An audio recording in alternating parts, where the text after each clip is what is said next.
Terima kasih Anda masih bersama kami.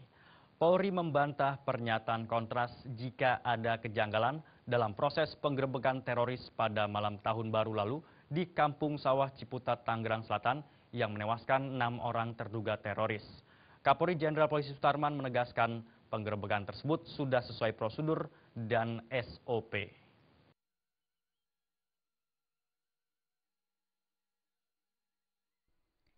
Menyikapi adanya pernyataan dari Kontras terkait ditemukannya 4 kejanggalan dalam proses penggerebekan teroris tersebut, Kapolri Jenderal Polisi Sutarman menegaskan, dirinya berada di tempat kejadian dari awal penggerebekan hingga berakhir dengan baku tembak. Kapolri mengatakan bahwa Polri sebenarnya juga tidak menghendaki adanya korban jiwa dalam penggerebekan tersebut, di mana sebelumnya telah dilakukan upaya negosiasi agar para tersangka terduga teroris dapat menyerah dan ditangkap hidup. Namun pihak terduga teroris tak mau memenuhi negosiasi tersebut. Justru tembakan ke arah Densus 88 yang dijawab terduga teroris tersebut. Dikhawatirkan akan membahayakan warga sekitar, terpaksa Densus 88 melumpuhkan ke-6 terduga teroris itu. Menurut Kapolri, penggerebekan telah sesuai dengan prosedur dan SOP. Yang tahu persis saya, karena tadi jalannya mulai dari tahap awal saya ada di situ. Tetapi seseorang akan menilai sesuatu dari apa yang dia dengar, dari media, apa yang dia ketahui dari beberapa itu. Sehingga dia bisa saja menilai dari berbagai aspek. Itu adalah penilaian seseorang. Tetapi saya tegaskan bahwa Polri juga tidak menghendaki adanya korban jiwa baik yang ada di pelaku terorisme maupun anggota Polri. Dan Polri melakukan langkah-langkah secara soft untuk tidak terjadinya risiko korban meninggal. Itu komitmen kita, komitmen Polri. Kapolri menambahkan para terduga teroris yang tewas tersebut merupakan DPO yang sebelumnya telah melakukan penembakan anggota polisi di beberapa tempat, termasuk penembakan Bribka Soekardi di depan gedung KPK beberapa waktu lalu. Dari Jakarta, Hendri Fajaryadi melaporkan. Seorang dari 2 ABK yang hilang saat kapal tanker MT Sumber Mutiara 9 yang terbakar akhirnya berhasil ditemukan tim Basarnas dalam keadaan tewas. Jenazah ABK ini ditemukan terapung di samping bangkai kapal.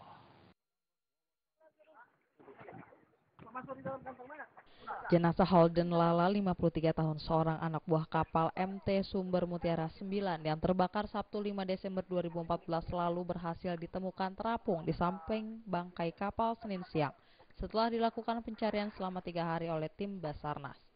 Jenazah korban langsung dimasukkan ke kantong mayat dan dievakuasi ke darat dengan menggunakan perahu karet. Kemudian jasad korban langsung dibawa keluarga ke kampung halamannya di Desa Lirung, Kabupaten Talaut.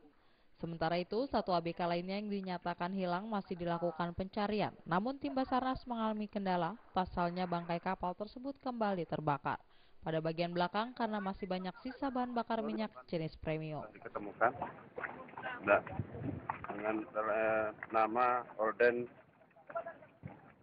Lala, ya, umur 53 tahun, di lokasi kejadian pada pukul 12:05 WIB yang tadi telah dievakuasi ke rumah sakit dan dalam proses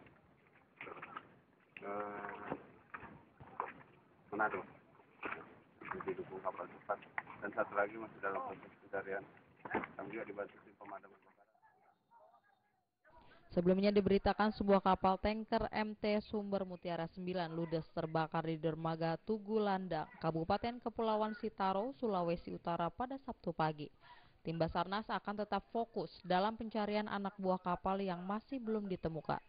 Sementara itu, penyelidikan kapal akan dilakukan Komite Nasional Keselamatan Transportasi karena kejadian terjadi di dermaga. Dari Manado, Sulawesi Utara, Rusdi Hamsyahdin melaporkan.